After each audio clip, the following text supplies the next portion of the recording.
Welcome everybody. It's a little bit cold out, but I wanted to do a little walk around video, talk about the maple tree behind me, our plans for our edible landscaping company, our little nursery. Check up on the chickens. There's a couple odds and ends, so hopefully this video will help everybody kind of see what we're trying to do and maybe get some ideas. So let's head back. It's a little bit windy out, so we're going to try and shield this microphone as much as we can, but this is our little maple sap setup here. As you can see, I have two holes drilled, and I have these little kits, these little nozzles in there, and I haven't seen any flow yet. I put these in at the very end of January because it was below freezing at night and then above freezing during the day. And then we had a 60-degree day, and I thought it was perfect timing on that. And then it became really cold again and started snowing again. So we're gonna leave that, and hopefully it'll start warming up February and March. So I don't see any reason to take those out. So it's kind of a project that we're working on and waiting to see if it works out. We ended up putting a couple of rocks in there because it just fell over. So let's head on over here to our little nursery. So our little nursery is pretty much empty because we planted everything last year. We do still have some asparagus in pots. We have some different creeping ground covers, and I think some old annual veggies that we just left in there. So we got all that kind of tidied up at the end of the year. And what we've already done for this area, we use these maple trees as dappled shade, so we're actually going to be pruning some of these down just a little bit. We'll probably take trees like this down to here, and then we'll get them to branch out and kind of bush out. But we've already ordered a number of sugar. We've already ordered a number of plum and apple and peach, a number of different bushes from TN Nursery because they are doing a buy one get one offer. We also ordered a bunch of different perennial flowers. So we're basically, just like we did last year, we're going to line the edges. We'll leave a walkway down the center, and then all along there. That way they all get, pretty much the same amount of sun. Morning sun comes from that side, and then evening sun comes from there. So we'll have a little bit more shade coming that way. So that should work out pretty well. It worked out pretty well last year. And that way we still have our pathways that come through, and then all the way to the rest of the food forest. This is actually right here. You can't really tell too much, but here's a bunch of goji berries and some sea berries. Elderberries. You can see they've been pruned by rabbits, but these are all 1 year whips that we got from Edible Acres, and we healed those in. So you can tell we kind of mounted up the dirt in there, put a whole bunch of different straw, and those should be okay in the spring. They're just going to be a lot bushier and a lot shorter to start off with, but that's kind of one of the hazards. But the big thing is that the roots are good, so when everything thaws out, those should be ready. I think there's like 30 plants in there. We'll be able to put those in pots and then go along from there and add them to our edible landscaping introductory offer. And to kind of give you an idea of what that introductory offer is we're doing like a food forest oasis package. It's going to have 2 fruit trees. It's going to be a sheet mulched area, and then we're going to have a set of 3 berry bushes that are supporting it. We have strawberries as ground cover, and of course a whole bunch of white clover seeds, things like that. But we wanted it to be like a 10-foot diameter garden area, which would look like an oasis, and that would get people started off with short prune fruit trees, plenty of berry bushes and all that. And it's only $450. It takes a couple hours for us to install it.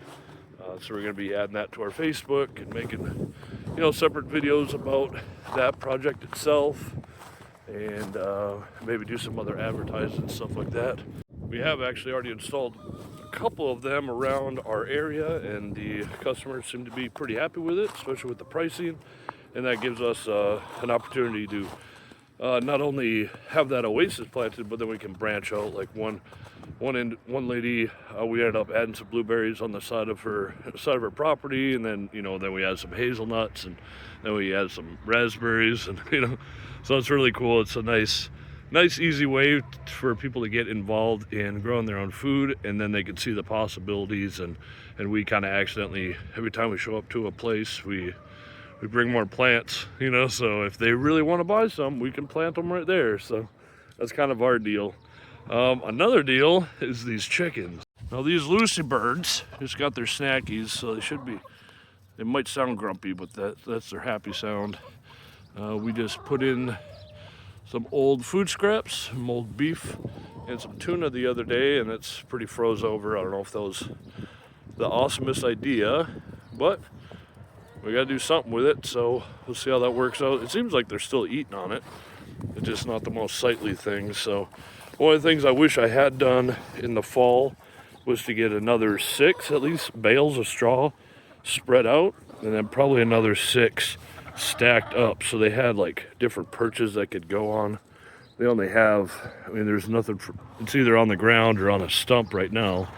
They have this corner where there's a bale, but that was more to stop them from digging, because they're like starting to dig their own hole there.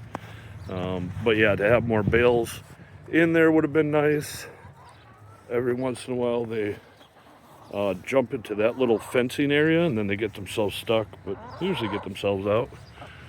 But as you can see, they're walking around perfectly happy. We do plan on getting 6 more chickens here next month, hopefully Americanas, because we wanted our first generation to be one color, and then the second generation or the second year to be another color. That way we can track it a little bit easier. But the coop is doing well. As you see, another Lucy bird coming out from where the water is.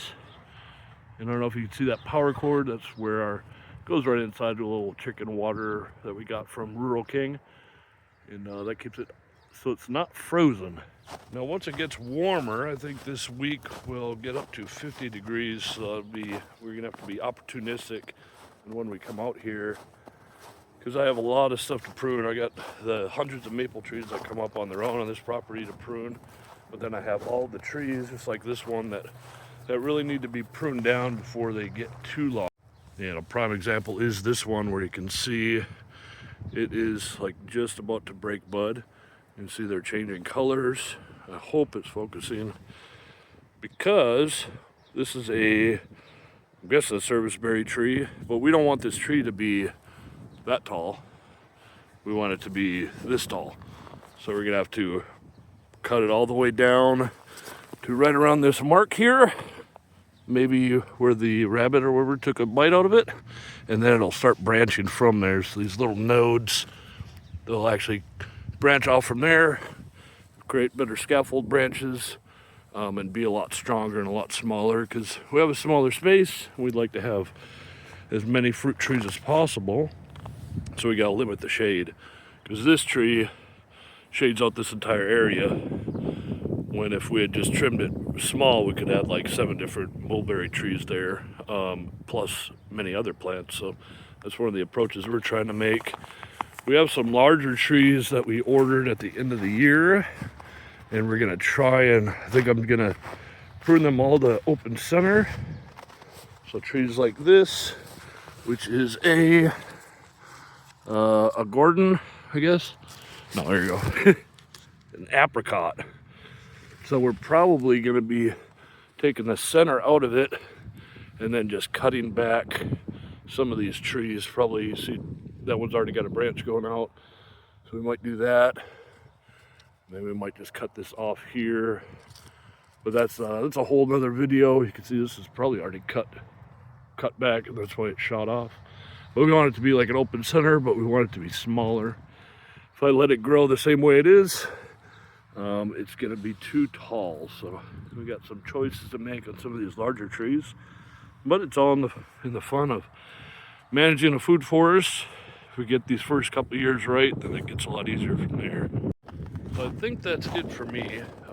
Both of my hands are pretty frozen now, and the chickens are fed, and I've made my video. So I'm gonna go back inside. Again, tnnursery.com. I think they're still doing a buy one, get one. It's amazing pricing. I think I've ordered from there before. It wouldn't be in business for the past 85 years if it didn't provide good plants. So I would check that out if I were you. We've been happy with it, with the prices for sure.